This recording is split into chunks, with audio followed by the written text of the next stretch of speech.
Welcome to the ANEW Body Insight Podcast, empowering and inspiring your journey to optimal health. Hosted by Dr. Supatra Tovar, clinical psychologist, registered dietitian, fitness expert, and author of Deprogrammed Diet Culture. Rethink your relationship with food, heal your mind, and live a diet-free life. And Chantal Donnelly, physical therapist and author of Settled, How to Find Calm in a Stress-Inducing World. Here at City Club Los Angeles, we follow our guests' journey to optimal health, providing you with the keys to unlock your own wellness path.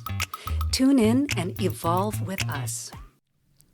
Hello and welcome to the ANEW Body Insight Podcast at City Club Los Angeles.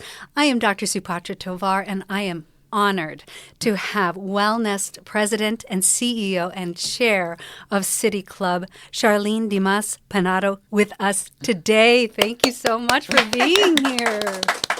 Thank you. Thank you. Hey, I'm going to read a little bit about Charlene, and then we'll get right into our questions. Charlene Dimas-Peinado serves as the president and CEO of Wellnest, a distinguished organization in Los Angeles dedicated to providing trauma-informed behavioral health and housing services to children, young adults, and to families. With over 3 decades of experience in behavioral health and nonprofit leadership, she has significantly expanded Wellnest's reach and impact, emphasizing innovative programs that tackle mental health disparities in underserved communities. Notably, under her guidance, Wellness celebrated its 100th anniversary in 2024. I was there. It was epic and beautiful, marking a century of commitment to mental health services. In addition to her role at Wellnest, Charlene serves as the chair of Board of Governors for City Club here in Los Angeles, a prominent social and business club in the city. She also holds leadership positions with other organizations, including the Los Angeles Chamber of Commerce and the Natural History Museum, as well as Rotary LA 5. Her dedication to mental health and community well-being has earned her recognition as one of the top women leaders in Los Angeles. Charlene, I'm so honored to have you here today. Thank you. Thank you, Dr. Tovar, for inviting me to be here. And we are just thrilled to share all the great work that we are doing at Wellness. I can't wait to hear more. And I really want to delve into your history. I want to know everything about what motivated you to pursue a career in mental health, but also how did this journey lead you to becoming the president of Wellness? So I was born and raised in New Mexico, and grew up in rural New Mexico, small town, and a small town where it was a close-knit community. And I often witnessed my own mother just perform these random acts of kindness. And I always say she was a quasi-social worker. So I saw that, growing up as a child. And then, my dad was a World War II veteran. And so there was always commitment to serving and, contributing to our community.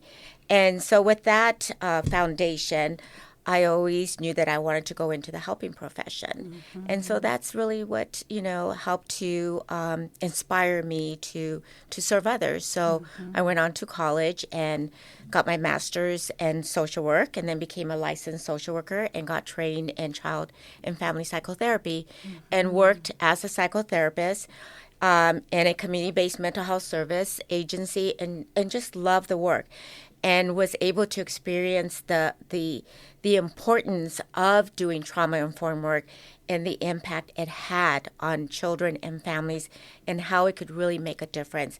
So being able to experience that and see the impact, it really inspired me to continue to grow in my professional services. And that's when I pivoted to doing more administrative work, where I wanted to make sure that we were growing services so that there would be more accessibility, affordability, and that they would be available to all children and families regardless of their socioeconomic situation or whatever community they may come from, because access and affordability is so critical in being able to provide mental health services when it matters the most. Absolutely. Absolutely. So give me just a little glimpse into your career progression.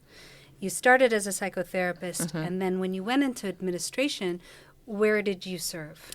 So I, worked my way up from being a therapist to supervising students, and then from there became a associate director, and then from there became an executive director.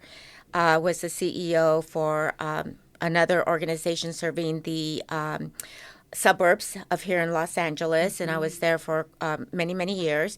Then I got pulled here to LA. My predecessor at Wellness was retiring, and so they were doing a nationwide search, and they found me in Whittier. And so I came to LA, and I was, my youngest was going off to college, and it was a good time for me to kind of, lead another organization. And so it was a good time for me to come to LA, a big city, and an organization that had amazing legacy and history, which I loved. It was formerly known as the Los Angeles Child Guidance Clinic. And, we, together with my staff, we rebranded the organization to its new name, Wellnest, Emotional Health and Wellness, because we wanted to move away from governmental names, the history of pathologizing children and reducing stigma, and using changing the narrative, using content that was focused more on emotional health, emotional well-being, wellness. These were terms that landed more comfortable in our communities. And so we established a new vision, a new mission, new vision, new core values, and have been using this to continue to promote and support education around mental health and the idea of speaking openly about mental health. Absolutely. And you mentioned, and I think we hear the term so often, trauma-informed care. Can you just explain to the listeners who don't really understand what that is, what it is exactly, and how did it differ from how people approached mental health care in the past? So I'll share personal experience. Just, as a child, I come from a traditional Latino Catholic family, 8 children, and I was the youngest. And my mother had another baby after me, and that baby died like 3 days after birth. And then, and I was about 4 at the time, and so not a lot of discussion around that. Remember my parents were of a different generation. And then a couple of years later, I was in the car and experienced my older sister dying because we couldn't get her to the hospital quick enough. And so within a couple of years, I had experienced losing 2 of my siblings. And I remember at that time, I remember being in first grade, and I remember going to my teacher, and it's funny how you remember things. And I remember saying, did you know, Miss Barbie, that 2 of my sisters just died? And I looked at her, and she did not know how to respond to me. And she just said, I know, go sit down. And, oh, my goodness. And then, and my mom was grieving the loss, and she went to the priest, shared how she was feeling, and the priest's response was, you have so many other children, focus on your other children. Oh, my goodness. And that was not uncommon. Yes. Okay, is that we just did not talk about it. So then, I grew up in a household where my parents did not know how to talk to us about the loss. And so we didn't talk about it, And so we just lived our lives. And these are experiences that children have, whether it's the loss of a parent, the loss of a grandparent, a sibling, a loved one. And we need to be able to process that loss so that we can move on. And so from that experience, I witnessed my mother grieving silently, because we all have to grieve. And oftentimes we will grieve silently, or we will look to other unhealthy behaviors to cope. Of course. And so so from that experience, I and then going on to college and doing internships, and also recognizing that families were affected when there was a mental health issue, whether it was a mild or more severe one, such as bipolar, schizophrenia, and the loss that families would experience and the impact it would have on them emotionally.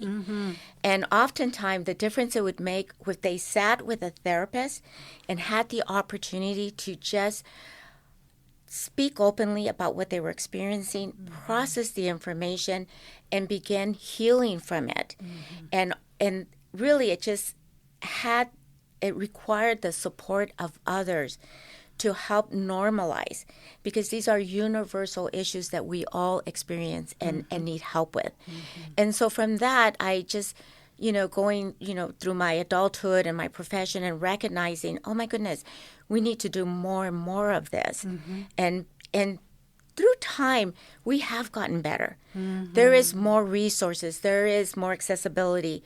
We still need to bring parity to it, as it relates to access to, affordable care. There's been some great legislation being pushed every day. The governor right now has a mission to transform the mental health system here in California. All of that is making a difference. And then all of us also need to, especially, like ourselves, continue. This podcast makes a huge difference in getting the message out. Yes. That it's okay to talk about it, Yes. educate, and just go get help when you need help. And that you don't have to worry about whether or not it's affordable. There's always services there for everyone. Yes. Wellness is one of those agencies. We don't turn anyone away. And mental health starts from the moment a baby is born all the way up to the end of your lifespan. And we can never lose sight of that. Yes. Because we experience all these life transitions differently as we, are aging, right?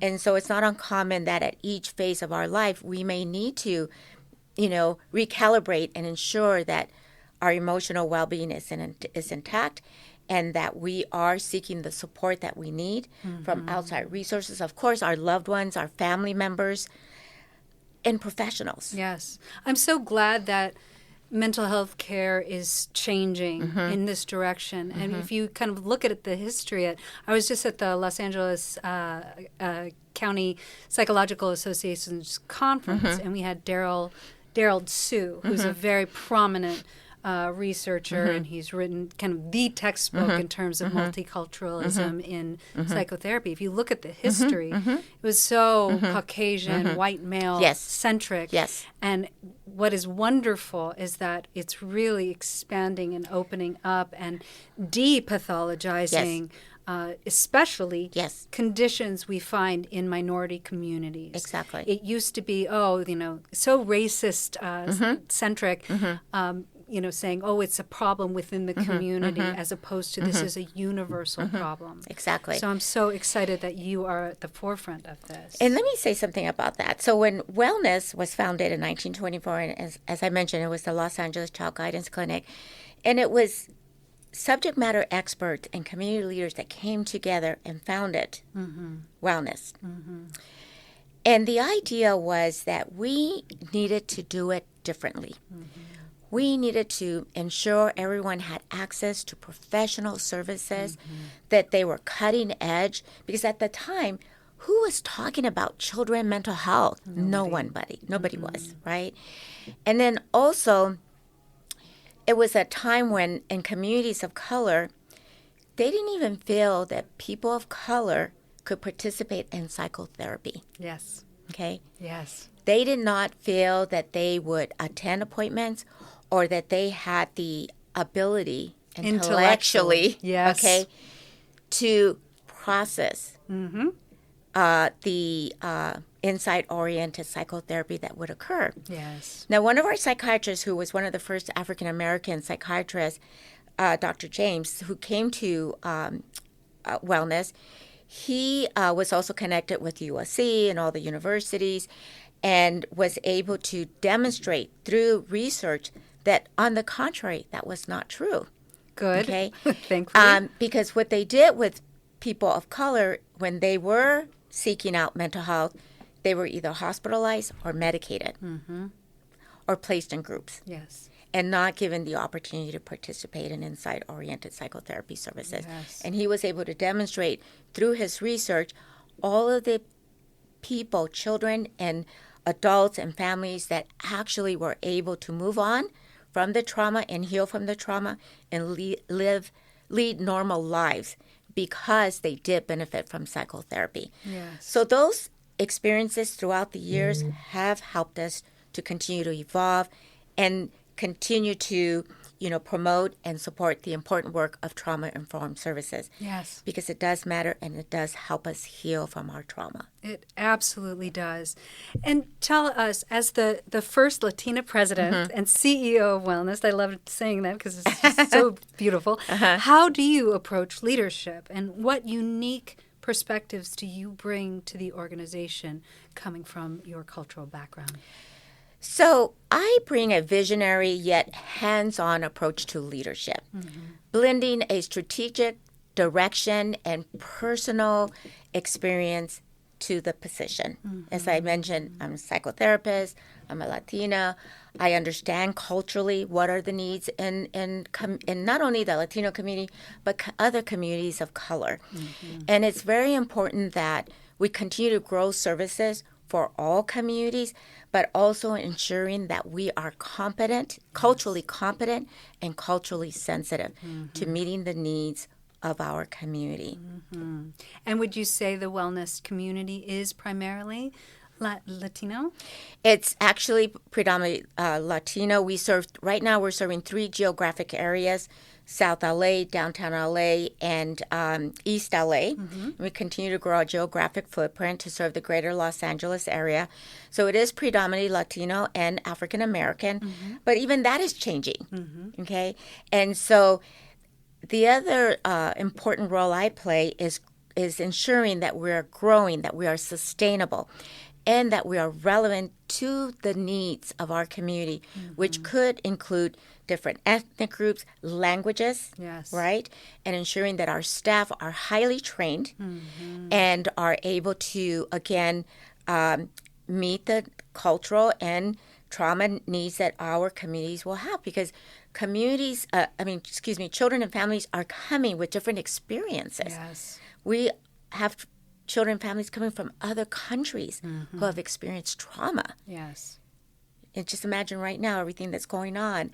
And again, our staff are well trained to ensure that we're going to be able to address those traumatic experiences in a way that is going to, again, help our children and families develop and build that resilience they need to cope and manage successfully. Yes. Because we want our children to be successful in their homes, in their school, and their community. Oh, and plenty of research has shown that if children receive mental health services, housing services, any kind of services that help them move along, they have such a better chance at succeeding as they age and go into school and go into the community. And, you're speaking to the social determinants of health, right?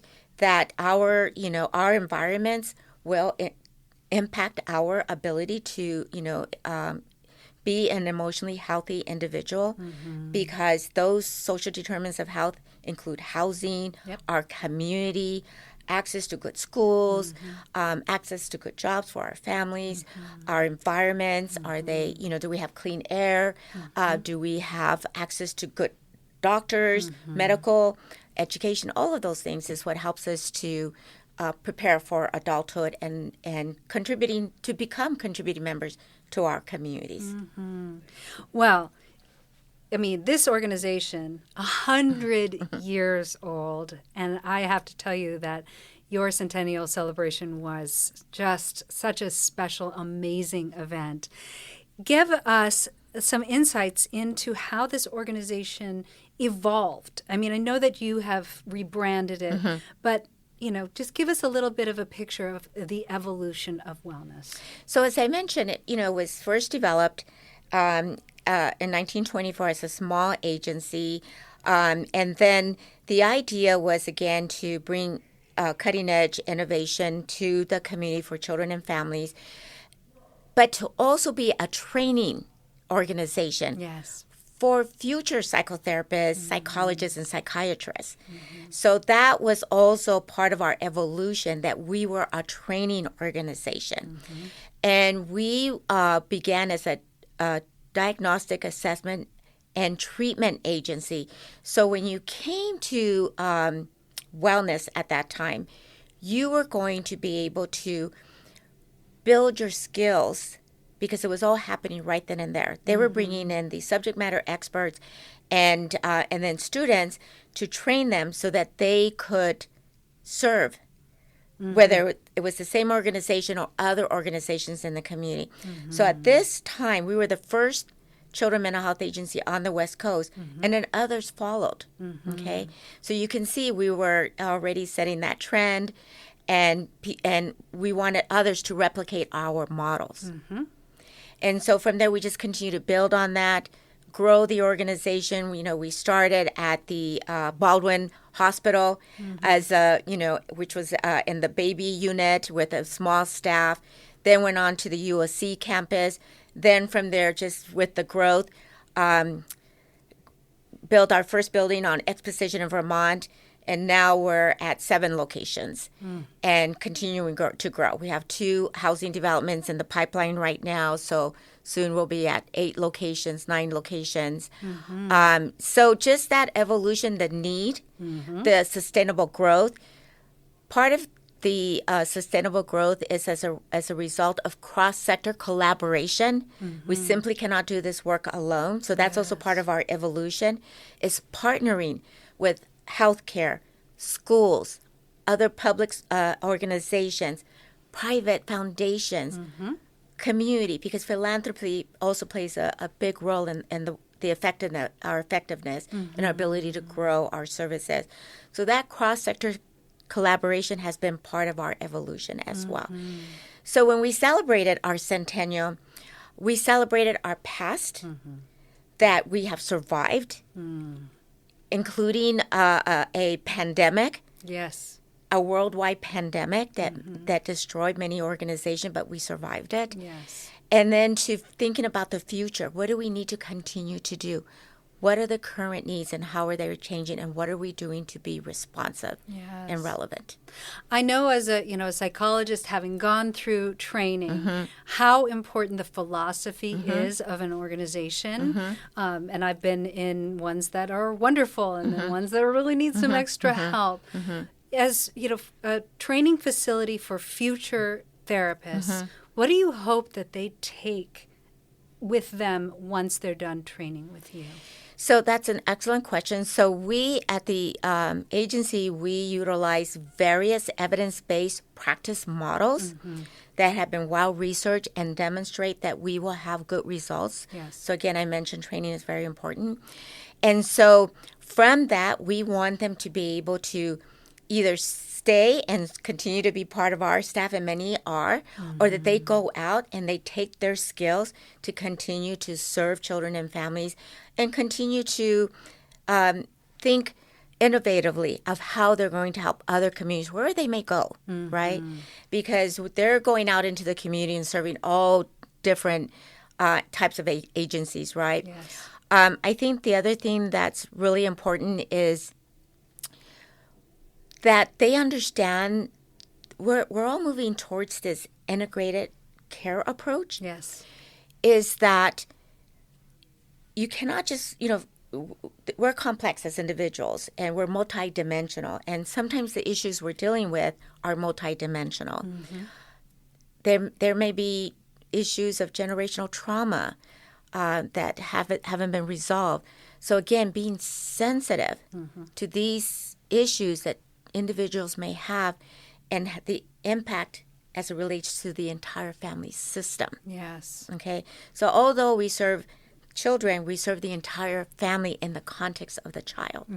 So the importance of looking at the environment, looking at the community, and just taking that approach to not only recognizing the whole person, but also the importance of accessing as many resources as you can and helping to create a supportive community for that individual and that family, and taking a very holistic, integrated approach to that care. Yes, so I'm getting evidence-based care. I'm sure you probably are training in CBT, DBT, all of the, especially the trauma-informed care practices, but also really helping people look at a client from a biopsychosocial model where you're looking not only at the home environment, but you're looking at all of the different layers that, impact the child. Exactly. On that note, what do you think are the most salient difficulties that children, especially in Los Angeles, but in general, are facing today? I mean, I think there's a wealth of things if you're looking out in society, but what are you seeing in your practice? So there are 3 areas right now that our young people are being impacted the most. And the symptoms and behaviors that they're struggling with are a tremendous amount of anxiety, yes, depression, and the suicide rate is high. Right now, it's the second leading cause of death for young people ages 10 to 24 in the United States. Wow. Okay. Now, COVID has really had an impact on all of us. So think for a second, as children, your whole life was disrupted. The social isolation was very disruptive. You weren't able to go to school. You weren't able to see your friends. Many children, and especially in our communities, lost loved ones. Absolutely. Many of our children lost their parents, grandparents, siblings because of the virus. Many of our community members were essential workers that were not protected, that were out working every day and were exposed and came home, and either they became very ill or also, spread the virus. Many children went into foster care. Yes. Because they lost their parents. Yes. So the impact was horrific. Horrific. Yes. And we're still trying to recover from it. Yes. Okay. I did my internship in a community mental health organization in Los Angeles right before the pandemic. And all I could think of when the pandemic hit was, I wonder what's happening with the kids that I treated and, what is going on in the community. And you're painting a picture that is very heart-wrenching. Absolutely. Now, the other issue that we're seeing is technology. Yes. As much as it serves as a great purpose, and we all use it, I use it, for our young people, we need to look at how can we better support them in appropriate usage. Because oftentimes young people, especially adolescents, they're engaging in that social media where they may get likes and, great feedback, but it's not a person. They're not developing interpersonal skills. Yes. And it's also contributing to isolation and loneliness. Yes. It's very important that we help them to understand the value of social skills, social interactions with people, to develop those interpersonal skills and to reduce the social isolation. Oh, yes. Right now, the millennials are the most lonely group of people right now. They are experiencing social isolation and loneliness because, remember, this is native to them. This is what they grew up with. Yes. And they were, there's a lot of reinforcements, but it's the right type of reinforcement that they should be having. So, again, we're starting to see that we're recognizing that this is not such a good thing, and everything, needs moderation. So just helping our young people to understand this is good to a certain degree, but then what are you doing to interact, to build relationships, to develop your social skills, to problem solve, right?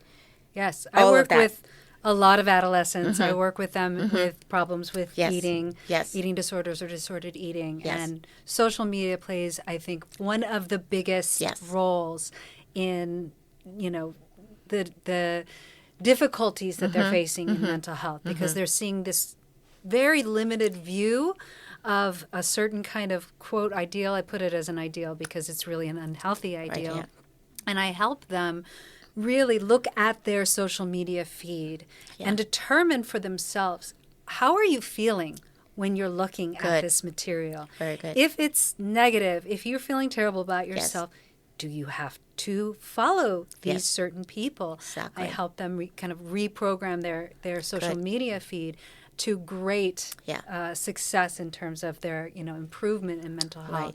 But I absolutely think you're right, and I do think the pandemic itself was devastating for everyone. Kids especially, because they fell behind in school. They had difficulties with online learning.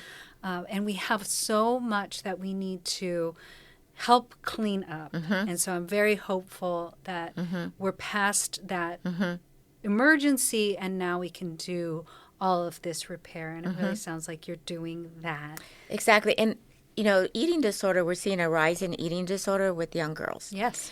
And so that's the adolescent phase is a very vulnerable time. Yes. Because this is a time where you're individuating, developing your own self-identity.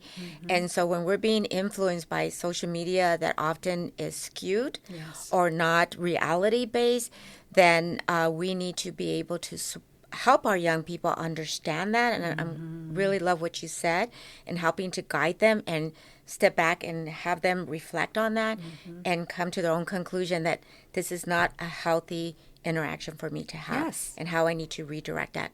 Yes, and you can have a healthy relationship with social media. Yes. I mean, especially if you're like me and you only follow like puppies and kittens and pandas, and, just like baby goats and things like that. It can be a really wonderful place to go and decompress and, see what's good out there in the world. But you have to curate your feed to be able to do that.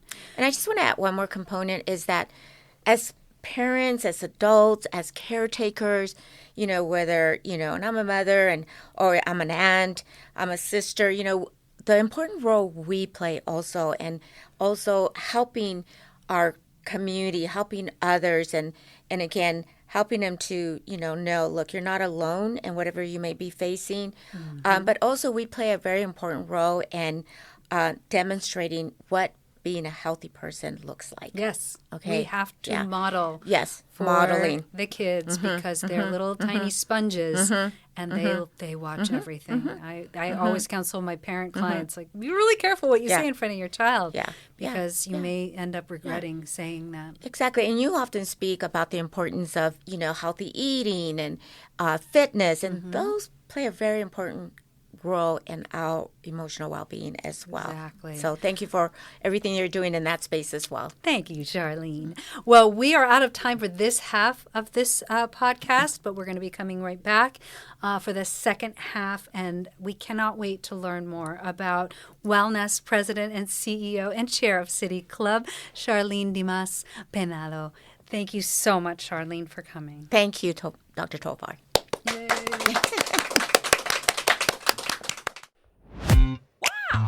Thanks for tuning into the ANEW Body Insight Podcast. Please remember, the content shared on this podcast is for entertainment purposes only and does not constitute medical advice.